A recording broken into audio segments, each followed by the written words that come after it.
Hello everyone, and welcome back to our channel. And we are now standing in our very tiny makeshift kitchen, very temporary makeshift kitchen in our off-grid tiny home. So yesterday, if you saw our video, we went to the grocery store and bought a bunch of the discounted meat from the butcher.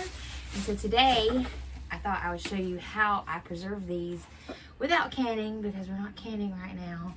I thought I'd show you how we preserve these so they'll last at least 18 months in the freezer.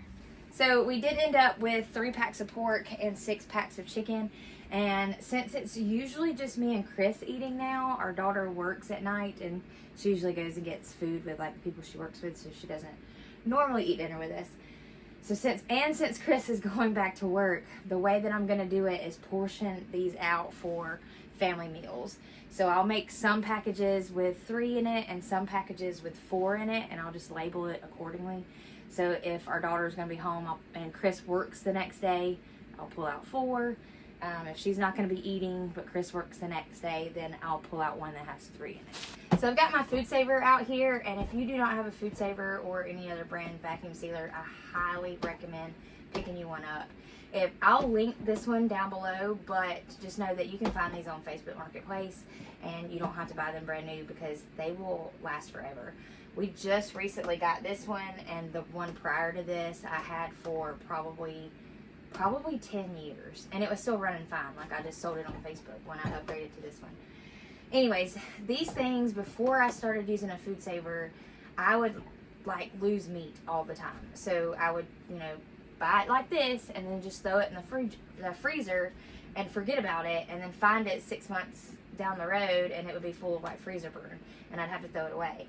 So with the food saver, you rarely have to worry about freezer burn.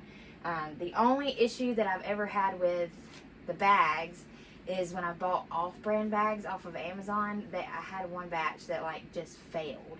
And so everything that I had done in the freezer just failed. And you can tell that they have failed because I've got one right now from where we bought half a cow. Let me show you. So this is what freezer bags look like when they haven't failed. So this is just some lard that we've got from a local butcher. So then let me show you one that has failed. So these are some soup bones that I need to cook up because, as you can see, they're already starting to get little bits of frost on it. But do you see all that air and how it's not sucked in there? So like it probably has a tiny pinhole in it or something to make it like full of air again. So this actually needs to be done soon. But that's why it's important to check your preps every now and then, because you might not know that this is going on and then you lose your food. So just check it, once every few weeks or whatever, and then if you see this, just pull it out and cook it. So I have what I think is going to be enough bags. I've got them sealed on one end, and now I'm just going to cut up all this chicken, divvy it out, and then we'll start vacuum sealing it. So I ended up getting 5 portions out of that, so 5 meals, and there's still one more left in this package right here. I didn't have enough bags cut for it.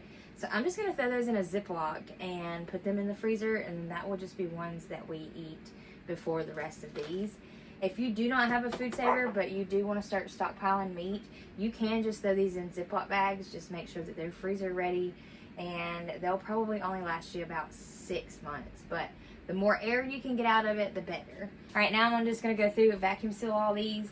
They'll go into the deep freezer, except for this one. This one's just going to go in the regular freezer, and then we'll start working on the pork.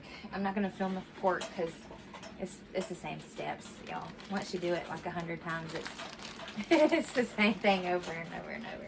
But it's a great way to save you money, and it's a great way to make sure that your food doesn't go bad, especially when you're buying it in bulk. Alright, hope that helped, and I'll link this one down below just in case you want to check it out. Love y'all, bye!